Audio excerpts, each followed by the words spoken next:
Estamos de volta, né, rapaziada? Sim, sim, sim, meus jovens. Para mais um programa gravado aqui. Galera, hoje nós vamos falar de terror, né? A gente assistiu um filme aí bem recentemente que tá em cartaz ainda nos cinemas, chamado A Hora do Mal, ou em inglês Weapons, né? Cara, que filme! É um filme ambíguo, né? Mas que eu não estou sozinho. Eu trouxe um entendedor desse universo de terror. E ele que volta, ele que apareceu lá em Pecadores, criador do página Noite Adentro. Tudo certo aí, Ricardo? Opa, tudo bom, cara? Tudo bom e firme como sempre. Tranquilo. Boa, gente. Lembrando que todos os links para vocês acessarem o canal do Ricardo já estão aqui na descrição. Provavelmente vai chegar mais pessoas aqui, mas na hora ali eu não sigo. Então, vamos que vamos. Então, Ricardo, que filme foi esse? E lembrando, gente, 100% spoilers esse episódio, então não vai ter nenhum bloco sem spoilers, então é tudo com spoilers, então fica aí por tua conta e risco, tá bom? Lembrando, tá? Então, né, Ricardo, vamos comentar aqui sobre a história desse filme, que quando a gente assistiu junto, eu acho que a gente na sessão demorou um pouquinho para montar esse quebra-cabeça, porque ele inicia no ponto de vista da Justine, né? Que eu vou apelidar Justina, se tá errado, né? Não sei. Mas que aos poucos ele vai abrindo o mapa quando mostra mais personagens. A estrutura narrativa eu gostei dele, certo? Mas tem alguns pontos ali que a gente vai dar nossas ressalvas. Comenta aí sobre o enredo. Então, rapaz, eu vou te falar que eu fiquei muito surpreso com o filme. Porque, primeiro, eu não fazia ideia. Eu tinha visto o trailer, assim, um pedaço dele, mas um teaser ali, bem curto até, só falando da questão da hora, das crianças que desaparecem e tal. E quando eu fui assistir, eu fui meio esperando que ia ver um filme de terror. Aí já o filme começou com um drama que depois eu fiquei olhando assim, falei, cara, pra onde que isso vai levar? Porque olha como é que o cara, o Zé Kreger começou o filme desse jeito, com um drama em que a gente fica torcendo para a Justina, porque você fica vendo ao redor dela. E o que eu achei muito bacana foi a nossa, esqueci a palavra agora. O jeito que ele fez, que ele criou os capítulos do filme, dividindo por capítulos e colocando intensidade a parte em cada um deles, né? Isso eu gostei demais. Então, porque se a gente começa vendo a Justine, estamos num drama, e aí você fala, pô, eu fui assistir um filme que tem o nome de Hora da. Nossa, esqueci o nome do filme agora. A Hora do Mal, A Hora do Mal. É A Hora do Mal, que tem lá como nome Hora do Mal, e você fica pensando assim, pô, tá, mas de onde tá o Weapons aí? Porque eu não consegui fazer aquela interligação, Jonathan, do nome do filme original, né, o Weapons, com o traduzido, que eu não consegui entender. A gente só vai entender isso aí lá pro final também. O porquê que é Sim, isso aí e tal.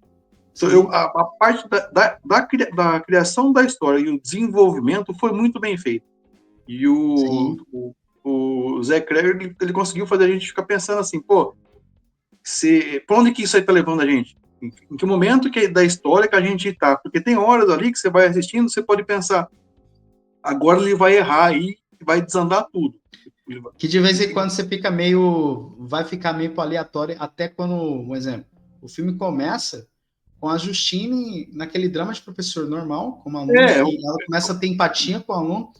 Só que o filme ele começa como se fosse com aquela história meio deslocada, que ele só apresenta que desapareceram 17 crianças no sim, horário das 2h17, e aí, de repente, mostra a Justine se importando com o Alex, né? Pô, por que isso. isso e tudo? E a galera começa a julgar ele. Só que É por porque, conta que só tá ele, entendeu? é porque você fica pensando assim, se você vê lá a Justine, aí aquela abertura, aquela narradora que a gente não sabe quem é, onde que ela veio, para onde que ela vai, aquilo eu achei genial, que eu fiquei pensando depois, quem que é essa narradora? Já começa com essa narradora, aí a gente já cai no universo dela, aí a gente é apresentado pro Alex, a gente não sabe por que sobrou só ele, aí, e o que eu gostei muito nessa aberturinha, nessa parte desse primeiro capítulo do filme, é que a gente fica preso naquela coisa assim, ó, tá, estamos vendo o ponto de vista da Justine, porque o nome dela começou lá. Até então eu não tinha pensado que seria ponto de vista de uma pessoa. Aí você começa a ver o ponto de vista dela. Aí você, pô, sumiram 17 crianças, desapareceram 17 crianças, sobrou só o menino. Por que sobrou só esse menino? O que essa a professora tem a ver com o desaparecimento desse menino? Porque parece que no primeiro momento todo mundo está achando que é a professora, que tem algum envolvimento. Então, querem que ela Sim. esclareça alguma coisa. Fala assim, pô, E o tanto que ela ela tem tem. empatia com o Alex, né? O tanto que ela É, tem ela, empatia. Se e aí a gente importar com vê. ele, né? Se ela começa a se importar porque eu tenho a entender que ela quer ela mesma, quando ela sai naquela.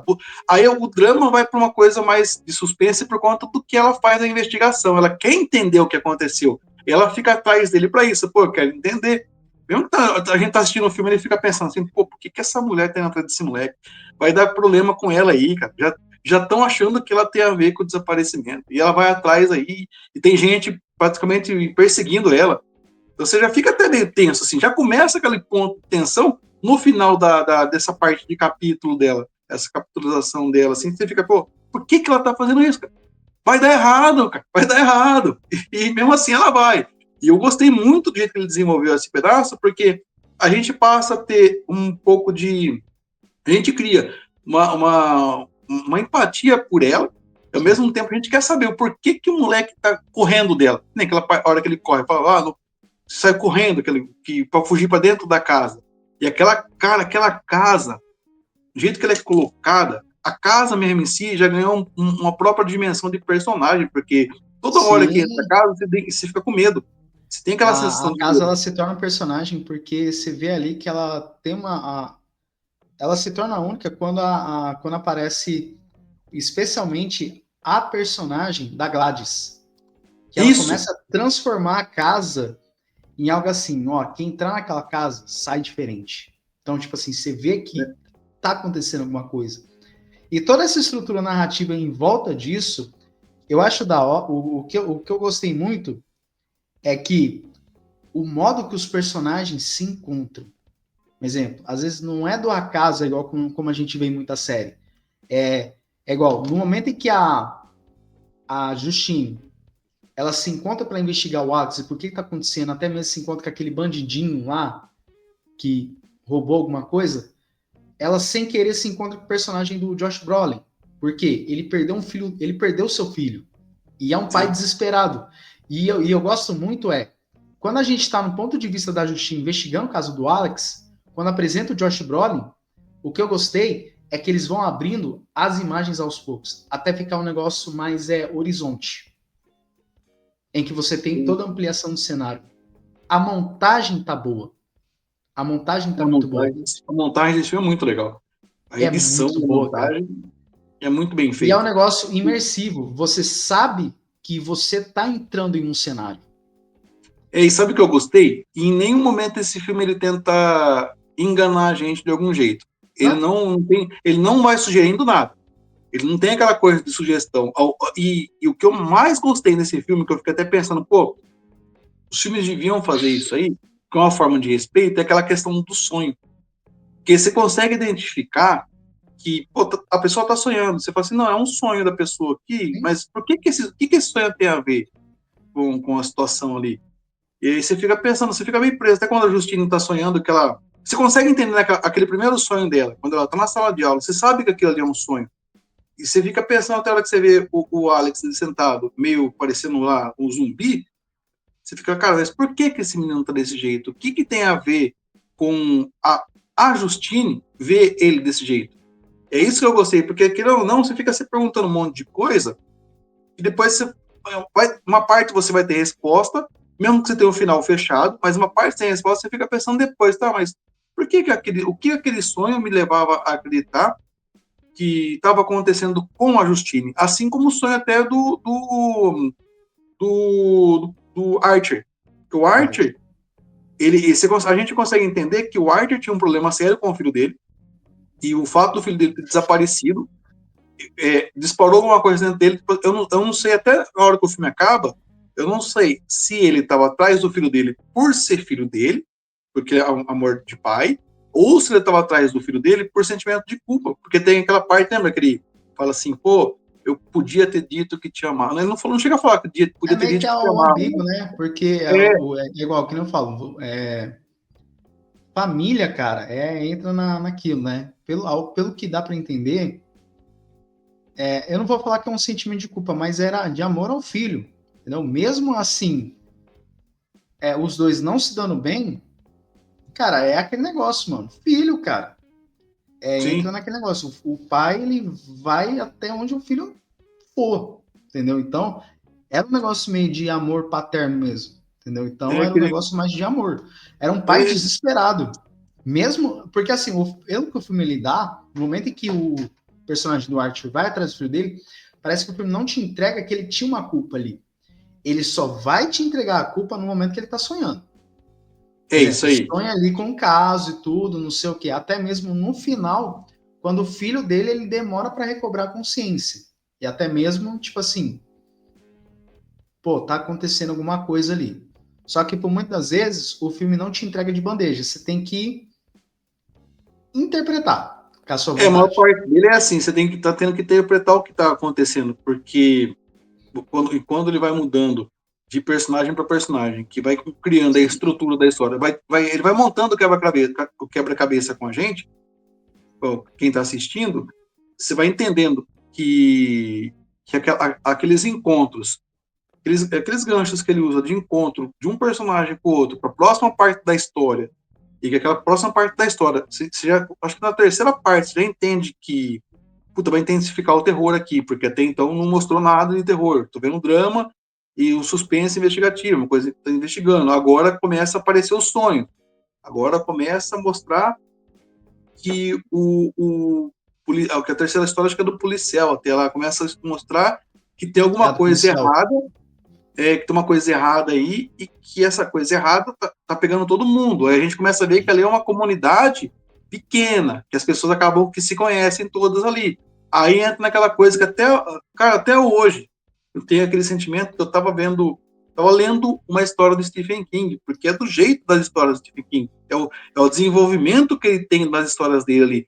É uma coisa de interior, é uma coisa de família, alguém da comunidade é um vilão, ou pelo menos se passa como um possível vilão, que é o caso da professora. A gente não tem. Eu não sei se você, Jonathan, mas eu não tinha 100% de certeza que a professora sabia de uma coisa até a hora que eu vi a Gladys. Eu falei, pô, você não Não, teve envolvido não, alguma não, coisa de não, não, verdade? não sabia em outra. Eu penso a mesma coisa que você tá lendo uma história do King, porque eu tô produzindo semanal de O Instituto, é a mesma estrutura. É a Tem, mesma estrutura, tipo assim, você tem algo sobrenatural, vou falar assim, que ocorre do nada e que ocorre em cidade do interior, só que não você sabe por que a galera presencia aqueles eventos. É uma sim, é legal. estrutura de Stephen King, entendeu? Então, é meio que assim, eu gosto muito dessa estrutura porque você não precisa o que a gente fala, postar em soluções complexas. Não precisa. Acontece isso porque acontece, sei lá, porque idolatrava alguma coisa. Então, eu gostei de toda a estrutura. Só que acontece que é o seguinte, quando a gente está no ponto de vista da Justine, cara, a gente não sabe nem o que está acontecendo nem na metade da história. A É, gente só está ciente do que vai acontecer quando toda a história do filme corta no ponto de vista do Alex. Quando ele começa. Eu vou falar assim: tem um momento ali do filme que ele reconta todo o filme no ponto de vista do Alex. sim, essa parte a gente começa É a bem entender mais. legal. E quem E chegou o aqui, interessante, Fernanda Souza, lá do Termômetro Nerd. Você tá bom ou não? Atrasada, mas cheguei. Né? Tudo certo. Então, ó, Tudo. a Tá bom o gente. áudio aí? Ih, tranquilo. Então a gente estava contando o que eu, ó, assim, você pode emendar o seu gancho, tá, Fernanda? O que eu gostei muito do filme é que a gente só vai entender o filme quando o Ricardo quando o filme começa a contar o ponto de vista do Alex. Por quê? É como se fosse, né, o Fernando? O filme está recontando toda a história até aquele presente momento em que a gente entende o lado dele, é porque né? até naquela hora você fica pensando assim, eu estou vendo uma camada, depois outra camada, ou estou vendo uma apresentação, depois outra apresentação, até na parte do Paul. É praticamente apresentações do que pode acontecer, mas ainda não tem nada muito definido. A hora que a gente vê a Gladys a primeira vez, que é naquela parte quando ela vai falar com o Marcos, você fica, pô, apareceu a vilã. Mas será que ela é a vilã mesmo? E eu gostei dessa apresentação dela, porque o Zack Cregger, né, nesse momento, ele fala assim, pô, eu defini o que vai ser o filme aqui, tá aqui a definição, tá bom? É daqui para frente. E mesmo assim, a gente fica pensando uma boa parte assim, tá, mas o que ele quer dizer com isso aí? Aquele sentimento de satisfação, de você olhar para uma pessoa que fala assim, putz, eu fiquei assim, tá, a Justina não é ruim. Quer dizer, ela não é tão boazinha, mas também ela não é a vilã dessa história, pelo menos. Não Até é. naquele momento, para mim, podia ser. Cara, eu fiquei pensando numa hora até, eu falei, será que de repente o Archer aí não tem noção do que está acontecendo de verdade? Tem hora que você fica pensando assim, pô, eu tô vendo um filme de terror de verdade, eu tô perdido num drama que tá indo pro terror aqui, esse cara tá deixando eu ficar doido vendo o filme aqui. Tem hora que eu parava lá, eu vi até você se empolgar com o negócio lá, e eu falava, cara, mas eu tô meio perdido nesse filme aqui ainda. Eu não tô entendendo direito esse negócio, porque o que ele usou como camada de construção para a própria narrativa, que ele vai aprofundando ali, aumentando a tensão. Eu gostei muito do jeito que ele aumenta a tensão, mas ele vai aprofundando, aumentando a tensão. E olha que ele começa a mostrar elementos do terror mesmo, que você fala assim, pô, é terror esse trem aí. A hora que aquela Gladys aparece a primeira vez, cara, me dá um medo. Eu fiquei lembrando daqueles palhaços meu Deus do céu, cara. Essa mulher é muito doida, isso aí. Não tem jeito. Comente sobre isso aí, Fernanda. Pois é, assim, para mim, não chega a ser tanto terror, é mais um suspense. E é o que a gente estava conversando, Jonathan, que, assim, é interessante a construção do filme justamente por isso. Quando tá falando da professora, ele foca total na professora e todo mundo ali fica ofuscado, né? Aí ele vai trazendo os personagens, e quando vai trazendo, as pessoas vão sendo inseridas no filme, vão aparecendo. E aí a gente, assim, a priori eu achei que era a professora também, eu achei que ela era vilãzona, que ela fazia uma seita satânica e por aí. Aí depois a gente vê que não tem nada a ver isso, e não sei se vocês já conversaram sobre o final e tal, que me frustrou bastante. Então, depois a gente conversa. Mas, assim, eu gostei da forma como foi construído, a visão de cada um, mediante ao acontecimento, e justamente o que você falou. Só quando foi na hora do menino que a gente conseguiu entender o que era, na verdade, né? Porque até então... É um quebra-cabeça. É um quebra-cabeça. É bem bolado esse quebra-cabeça. Eu achei muito interessante porque você não fica... Sabe o que teve? Eu acho que teve um respeito também com quem está assistindo, porque ele não fica repetindo a história. Ele vai lá, aí ele faz um corte, ele dita aqui, tá, eu não preciso disso aqui. Aí ele vai movimentando. E eu não sei se vocês sentiram esse tipo de coisa, cada vez que ele usa essa dinâmica das edições, ele começa do jeito e vai editando, a gente vai tendo um movimento da história, parece que a gente tá dentro dela. Você não tá só ali, daquela sensação de que, pô, tô fazendo parte desse universo que ele tá criando agora aqui. A hora que ele faz isso naquela história do Alex, o Alex andando com as sacolinhas de produto lá do mercadinho que ele foi comprar, eu ficava pensando, nossa, dá a entender, eu tô com a sensação de que é como se eu estivesse participando dele naquele momento ali, da ideia de que o Alex existe mesmo ali e que eu tô fazendo parte, porque eu não tô só assistindo ao que o Alex está fazendo, é como se eu estivesse indo atrás do sentimento que está me fazendo assistir aquilo ali. Isso que eu achei bacana. E acontece isso também na hora da história do Marcos. E eu acho que a do Alex pode ser a mais interessante ali, que a gente entende o filme, mas a do Marcos eu achei muito, assim, eu fiquei muito impressionado com a história do professor, do diretor da escola ali. Onde a gente vê que, assim, puta, isso aqui é ruim mesmo e não tem nível de maldade. E não tem nível de maldade o filme. O filme fala assim, puta, eu vou ser ruim e valendo e acabou. Tiver que morrer, vai morrer. Tiver que... a primeira coisa que eu cheguei em casa, falei até pra minha esposa, falei assim, puta, eu fiquei surpreso com uma coisa nesse filme. Ele não tem aquele negócio de, assim, não é porque eu faço parte eu sou o núcleo da história, ou eu tô na parte junto com o protagonista ali, que eu vou sobreviver. Pô, de repente eu posso morrer. E eu gostei muito disso, naquela parte, no final lá, cara, a gente começa a suar no cinema ali, porque Pega se na curva, muito grande. Né? Ele te pega na curva. Você fica pensando, vai acontecer alguma coisa muito errada em algum momento, e eu não sei o que é, você não consegue antever o que é isso aí. Na hora que apareceu que a Justine olhou pela fresta do vidro ali, que ela viu os pais do Alex, né? Ali a gente já tem uma noção de que a coisa era ali dentro, né? Que o terror era ali dentro, mas assim, o que era, né? E aí quando aparece a véia doida maquiada lá, Quando ela aparece no teto, né? Gente, aquela hora foi terrível. Ela no teto lá, e com aquela maquiagem, quando ela aparece também no meio do mato, né? Quem é que foi que viu ela no meio do mato? É o Foi drogadinho lá, O o... James. É o drogadinho, é. O Então, James. assim, para mim foi pesada aquelas cenas ali, assim, tipo, caraca, o que vem por aí, né? E esse, não sei se você teve aquela mesma sensação de que de onde tá vindo esse terror? De onde tá vindo isso aí? Porque a hora que começa a desvendar, você não sabe, aí você fica com mais medo dela ainda. Essa que é a cereja do bolo, Ricardo. Por isso que eu você não gostei sabe. por isso que eu gostei do filme. Eu tava até comentando com a Fernanda. É, Porque assim, você não precisa saber de onde vem. Você só precisa saber que você tá ali. mais ou menos. Entendeu? Por isso que eu gostei do filme. Aí fiquei sabendo que já vai ter um spin-off da véia, né? Então, vai. Por favor. Não, tem que ter, porque a gente entender o que. Não, a Exato. maior coisa, a pior coisa desse filme é a gente não saber nada dela. Pois é. Eu saí Não sabe nada frustrada. dela. Eu saí frustrada. Você não sabe Porque, de onde assim, veio. o que deu a entender? Que ela tem esse pacto aí, como que acontece isso a gente não sabe, como essa construção a gente não sabe, mas a gente entende que ela precisa das pessoas para sugar energia, sugar Não, mas ó, eu vou para de contra aí. rejuvenescer. Não é nem ter a origem da Gladys. E sim, tem que fazer um spin-off do bonsai, que é a origem do Sim, que é a origem do aquele bonsai lá é do capiroto, cara. A árvore do capiroto. capiroto. Cinema, minha mãe queria comprar assim um bonsai, vou comprar um bonsai para em casa. Falei, você não vai comprar.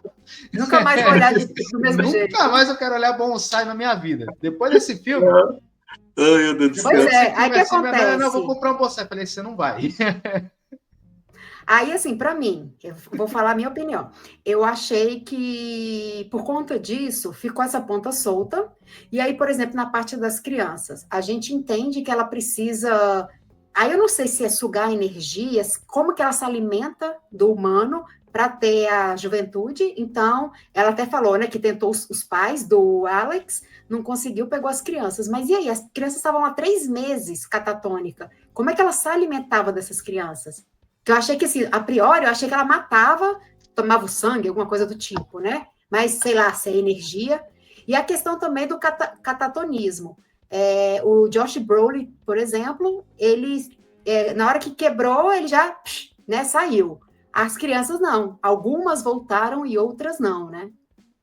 Deixa bem claro isso aí. Eu acho que deve ser a questão do tempo que ficou, né? Porque ele foi coisa de minutos ali, de 20 horas. E eu achei legal por causa que, querendo ou não, usou um pouco da ideia de vampirismo, né? Fala assim, pô, ela é praticamente uma vampira, ela tá pegando a energia das crianças ali de algum jeito que a gente não consegue entender no filme ainda. Deve ter tudo a ver com aquele negócio que ela faz, aquela magia doida lá com os pertences das crianças. E isso foi fazendo com que ela ganhasse mais força até, porque de repente, pode ver assim, ó, eu não sei, eu acho que eu me senti um pouco burro, porque eu não consegui entender direito a questão do James, lá, do drogado, porque se a gente vê o policial entrar na casa, depois o policial sai, mas em momento nenhum mostra no filme que ela pegou o cabelo dele, que é o que ela fazia com as crianças, ou com os pais ali, e também pegou algum pertence dele. Aí eu fiquei vendo o cara sair que nem doido, e pegar o James e levar para dentro da casa. Exatamente. Eu tive esse problema de eu pensar assim, mas o policial, eu entendo que ele entrou lá, ela pode ter pegado o fio do cabelo dele, feito aquele paranauê lá de quebrar é muito legal aquilo. Nossa, aquilo lá é muito Paranauê. Aquela lá quebrar aquele negocinho lá, aí deixa o negocinho da água do lado, já falei, cara do céu, essa mulher é muito doida, porque ela faz aquela cumba dela lá e de repente ela faz um negócio aqui e já resolveu o problema. Cara, é muito legal isso aí. Quando ela quebrou a varinha do Voldemort, o bicho pega.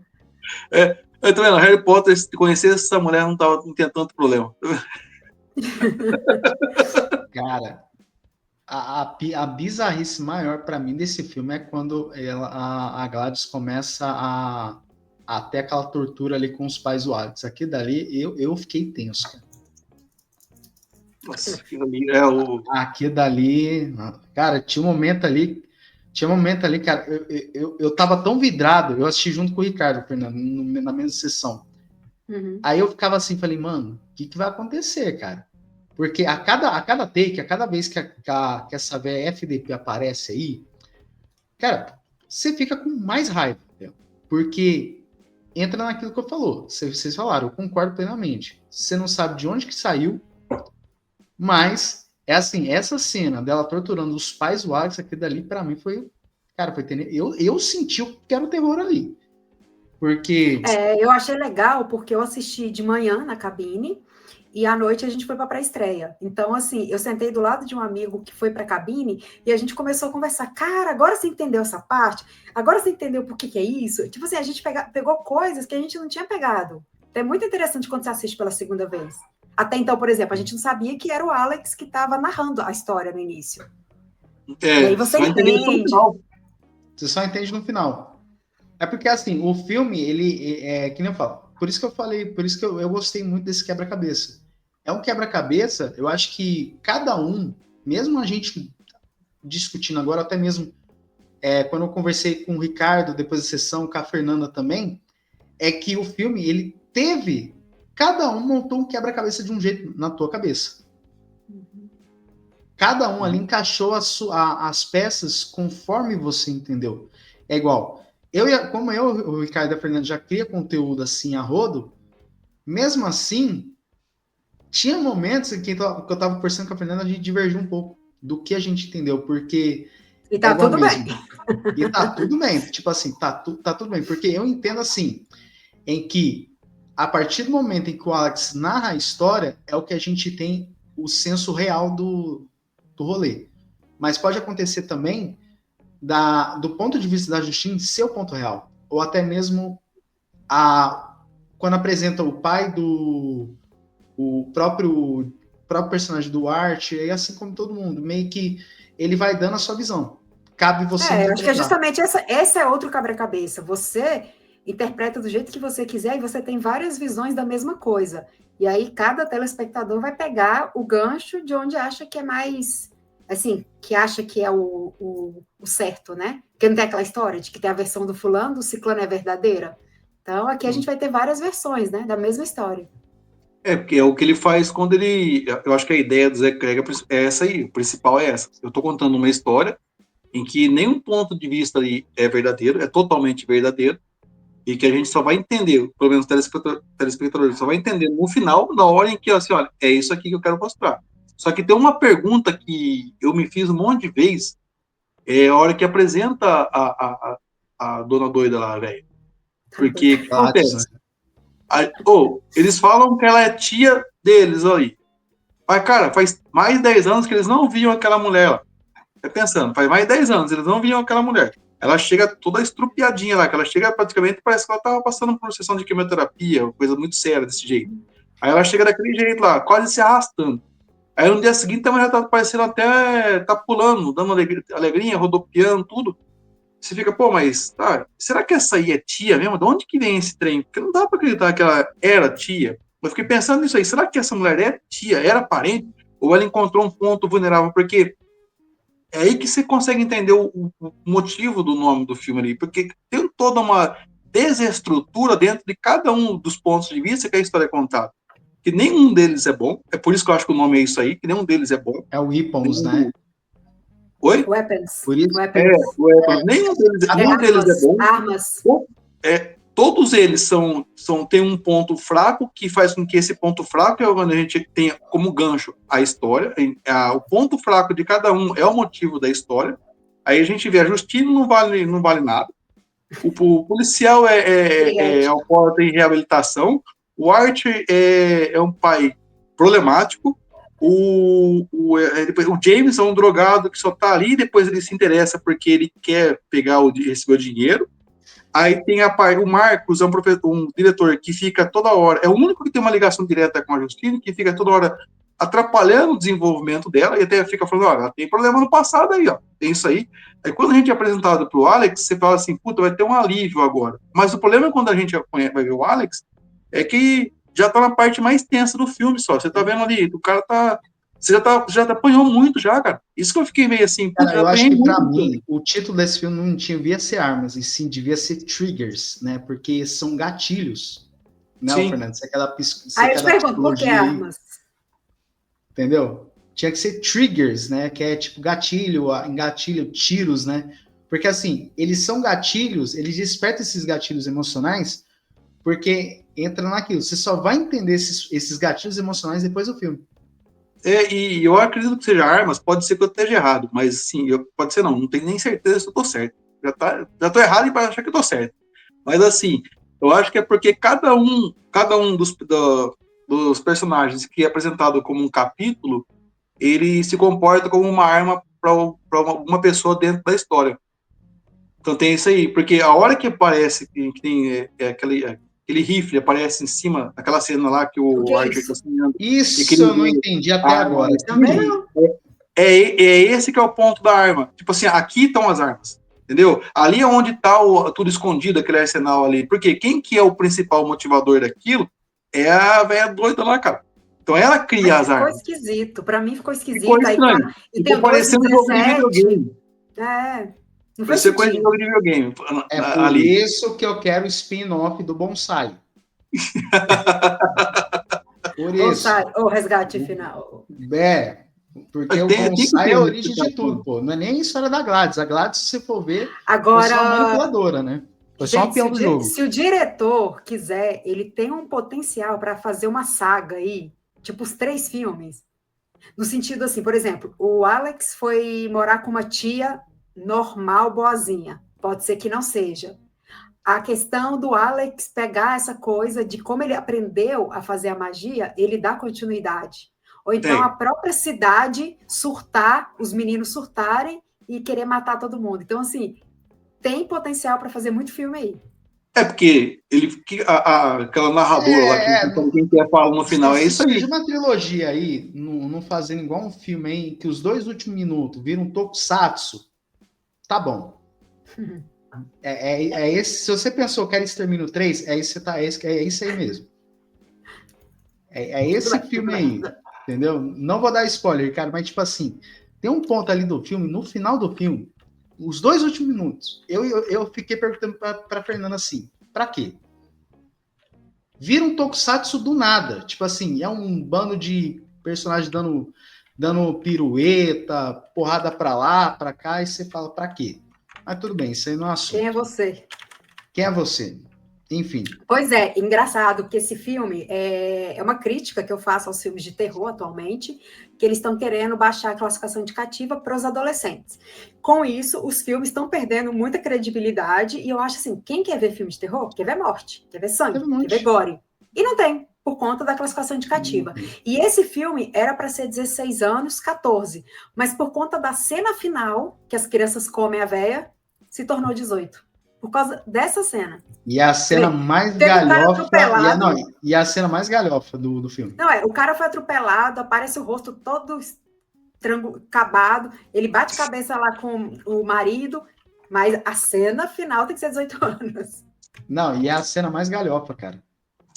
Aquela corridinha foi engraçada, todo mundo sabe chorava ali de ficou rir. parecendo? Não, sabe, aquilo ali ficou parecendo. Eu tava comentando com o cara, aquilo ali pra mim virou Zumbilândia, aquilo ali.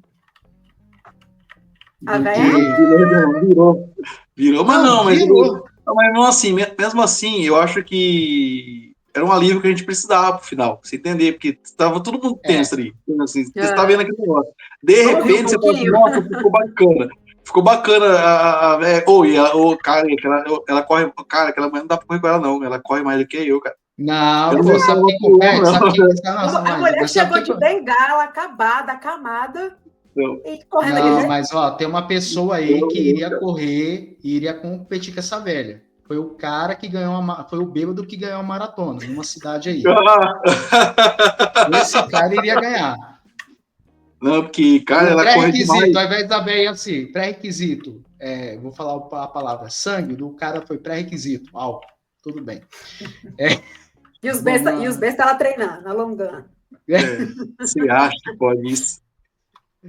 Cara, mas, no geral, eu acho, não sei se vocês concordam com isso, mas no geral eu acho que o filme, ele pelo menos ele consegue fazer o que ele propõe pra gente no começo. Ele propõe. Mostrando o que eu gostei muito dele, que eu te falei até, Jonathan, do Stephen King, é que ele tem aquele senso de comunidade que a gente tem dentro das histórias de Stephen King, quando ele vai contar a história de uma cidade, ou de um lugar Sim. dentro de uma cidade. E você fica com essa sensação de que você está vendo um filme, eu não sei se vocês tiram assim. É que como eu já sou da época lá dos anos 90, a gente assistia muito Sessão da Tarde. E a minha impressão foi que eu estava vendo um filme de Sessão da Tarde, de terror de Sessão da Tarde. Tanto que a casa, para mim, me parecia muito... me lembrava muito da Casa da Hora do Espanto, da Casa do Vampirão da Hora do Espanto. Eu falava, nossa, tem esse tipo de coisa. Essa questão da casa ser uma vilã, uma personagem, e a gente fica ali, o que vai sair disso? Em algum momento vai ser alguma coisa muito ruim dali. E sai o policial doido, cara. E depois aquele monte de gente. Cara, e aquelas crianças correndo atrás daquela velha doida. Cara, que da hora. Não, e a cena da mãe do Alex entrando no carro para cortar o cabelo. Todo mundo, agora ela vai degolar a mulher, né? A Justina. Mas ela só cortou o cabelo. Caraca, foi tensa aquela cena. Não, foi tenso, cara. O que eu achei mais tenso, cara, sabe o que eu achei mais tenso? É a parte em que a Gladys faz a barreirinha de sal. Eu cheguei em casa... Hã? Que eu também não entendi. Ali eu fiquei pensando, só faltou começar a tocar Carrie, mãe. Nossa, chegou o sonhozinho lá. Meu sonho. Eu cheguei em casa, eu olhei pro sal. Irmãos Winchester. Não. Eu cheguei em casa e falei, não vou mexer nesse sal. Falei, não vou mexer nesse sal aqui. Não, eu não entendi, porque assim, ela colocou o sal ali, acho que na sala, né? E é pra na proteger ela. Dela. Proteger. Dá para entender que é para proteger ela, porque o sal, do jeito que ele é colocado ali, pode ver que por que eu pensei que era Supernatural ali? Porque dá a ideia de que os zumbis ali, eles eram tipo aqueles cães de proteção, dá essa ideia de que são para proteger, e que quebrar a barreira do sal, que acontece com a Justina no começo ali, ela quebra, a hora que ela entra na casa, ela quebra a barreira do sal, e o policial e o drogado vem atrás deles por causa disso aí. E que o menino, o Alex, quebra a barreira de sal e os pais dele estão ali. É como se fosse os Hellhounds lá do Supernatural, os cães do inferno. Dá essa ideia, assim, sabe? Caraca, velho, você desenterrou, rapaz. Cara, vai por mim. Desenterrou, velho. Porra. Eu tô assistindo de novo. Caraca, velho. Carry on my way, son. Caraca.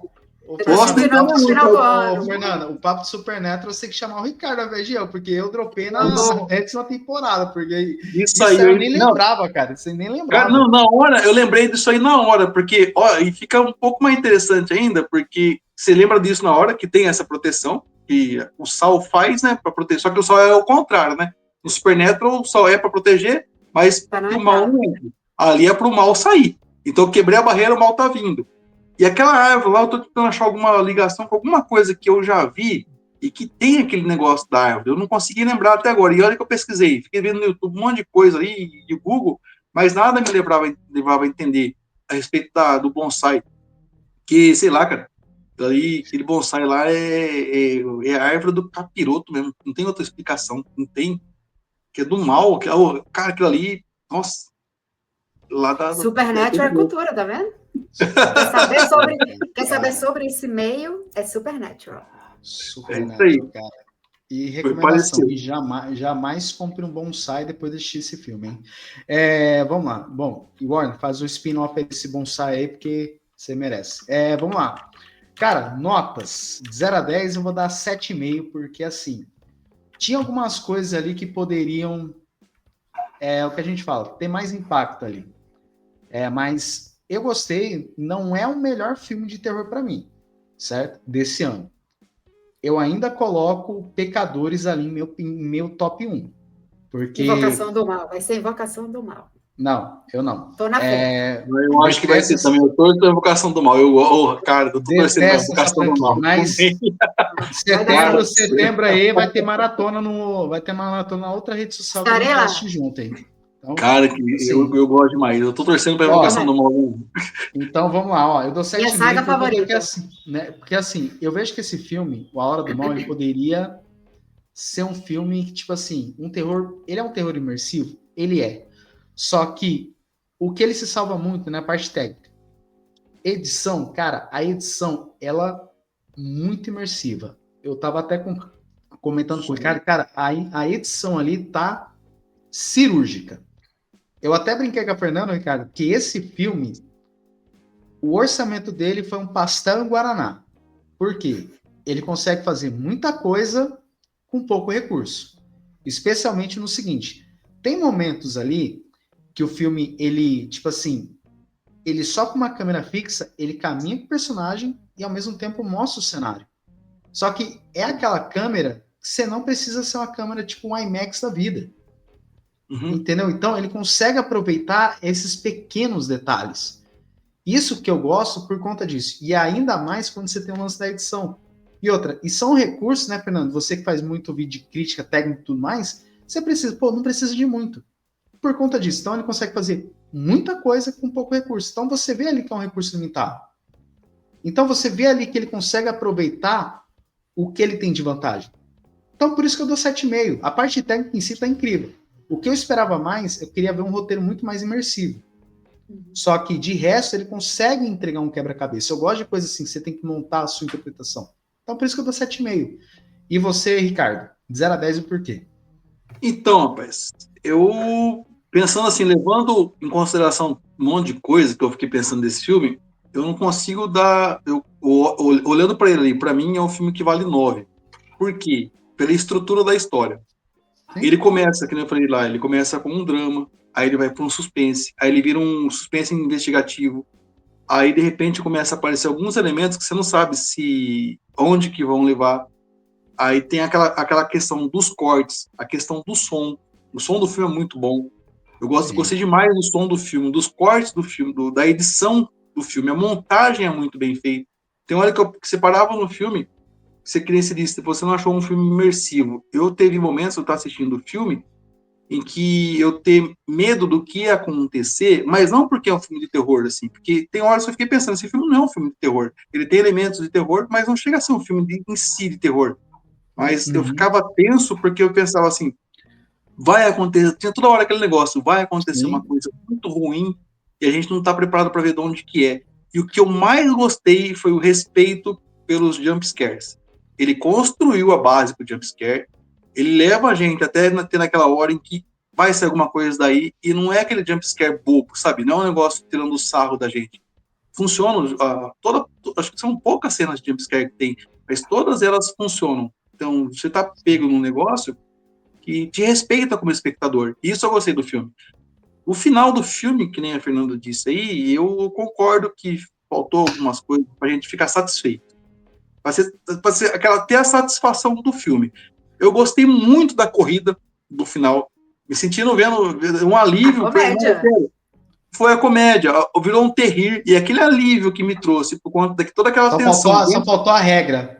Regra número 1, faça cardio. Regra número 2, acerte 2 vezes, tá ligado? E assim, e o respeito, porque assim, você tem que estar vendo numa cena tensa, que é aquele final lá, aqueles últimos, acho que 20 minutos, que é quando a Justine e o Archer vão para casa, que tem toda aquela construção de tensão e a gente fica tenso, alivia ali. Então você não sai do cinema, de repente isso foi um erro do filme, você não sai tenso do cinema, você não sai pensando, não sai até, cara, aquela coisa aliviado. Eu vi um final bacana, a doida mereceu e acabou, tá? Acabou aí. Não tem para que ter um 2, parte 2, por exemplo. Pode ser que tenha, que nem agora a Fernanda disse. Eu não tenho pensado nesses pontos que ela disse, em nenhum momento, mas pode ser que tenha alguma coisa aí que saia desse. Eu acredito que vai ser alguma coisa. Pode ser que saia assim. A origem do bonsai, né? A origem do bonsai, né? A hora do mal, a origem, ó. Ai. Fernanda, de 0 a 10 o porquê para esse filme? Bom, vamos lá. Eu vejo como um todo, né? Eu sempre gosto de falar que a minha nota não vai só pelo figurino, pelo não sei o quê. Não, eu faço no geral. Primeiro, para mim, assim, que chama atenção é o elenco, um elenco de primeira, né? Até brinquei, Surfista e Prateado e Thanos no mesmo filme, né? Uma loucura. Nossa! É verdade, cara. Caraca, velho! É verdade, não cara. lembrava que a Julia Garner era Surfista Prateada, mano. Não, agora, não, verdade, véio. cara. Não, isso aí é verdade. Caraca, velho. Eu jurava, mano. Eu esqueci que ela tava no Quarteto Fantástico, mano. Caraca, não, na hora que eu saí da cabine, gente, Thanos e Surfista Prateado juntos. Caraca, velho. Nem lembrava. Pois é. Aí eu gostei muito do elenco. Todos eles ali, eu acho que conseguiram trazer o necessário pro personagem, principalmente a Gardner, né? Que ela é perfeita. Ela fez essa construção dessa personagem que, assim, no início a gente pensa que ela é a malvada, tá ali, ela também não sabe o que está acontecendo, e de repente a gente vê que a coitada é uma coitada, né? Realmente, que ela não tinha nada a ver com isso. O pai também, o Josh Brolin, para mim, muitas vezes passou sensação de que ele estava escondendo alguma coisa também, que ele poderia estar envolvido. Então ficou essa coisa. O menininho, então, o Alex, pelo amor de Deus, esse menino é digno de Oscar. Ele é perfeito. Porque você pensa um menino que está numa situação que ele está tendo que alimentar as crianças, alimentar os próprios pais, não poder abrir a boca e falar para ninguém. Tanto tá que ali, ele vai estar na série Lanternas, ano que vem, estreia aí, hein? Perfeito. Então, assim, a questão da atenção, a questão do psicológico aqui foi muito bem trabalhada. Essa questão também de ter vários pontos, então, assim, a gente vai ver a mesma história com vários olhares, e essa coisa da câmera, né, de começar pequeno e, de repente, vai ampliando quando vai aparecendo os outros personagens.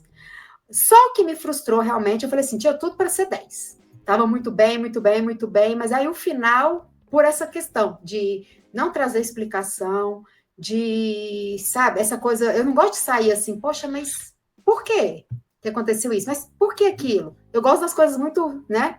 Mas eu entendo também que ele quer deixar aberto para várias especulações e essa questão de poder trazer coisas novas, né? Mas eu senti falta disso. Por conta disso, minha nota é 8. Escadinha. 7,5, 8 e 9, gente. 9. Caramba.